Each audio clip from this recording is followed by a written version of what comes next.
যুবরাজনগর বিধানসভার অন্তর্গত কৃষ্ণপুর গ্রাম পঞ্চায়েতের প্রধান কাজল রানী মাহিষ্য দাস কিছুদিন পূর্বে একটি পথ দুর্ঘটনার কবলে পড়েন এবং বর্তমানে উনি শিলচর বেসরকারি হাসপাতালে চিকিৎসাধীন অবস্থায় রয়েছেন।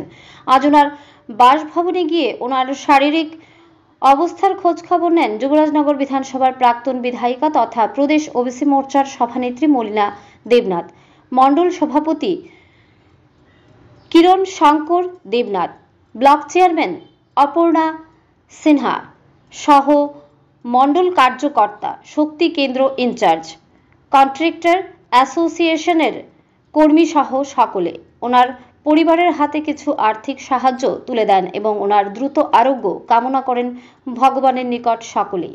ধর্মনগর থেকে নিজস্ব প্রতিনিধির রিপোর্ট, আরি ধর্মনগর। আমরা দেখতে পেলাম আপনি আগরতলা থেকে প্রধান যিনি রয়েছেন ওনার ভাষা এখানে আসার কি কারণ রয়েছে?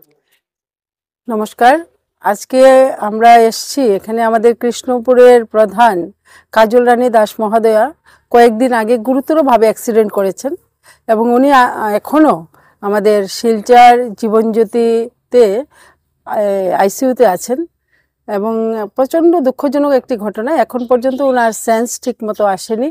তো মণ্ডল কমিটি, আমাদের চেয়ারম্যান সহ এখানে গ্রাম পঞ্চায়েতের সবাই, আমাদের বুথ কমিটি, আমাদের কন্ট্রাক্টর সমস্ত দাদারা এখানে এসছেন যে সব ওনাকে দেখার জন্য, এবং আমরা একটু সাহায্যের হাত আমরা বাড়িয়ে দিয়েছি এবং প্রার্থনা করছি যে আমাদের প্রধান কাজল রানী দাস যাতে খুব তাড়াতাড়ি সুস্থ হয়ে ওঠে এবং আপনাদের কাছেও সেই অনুরোধটুকু যে সবাই প্রার্থনা করুন যে আমাদের প্রধান যাতে খুব তাড়াতাড়ি সুস্থ হয়।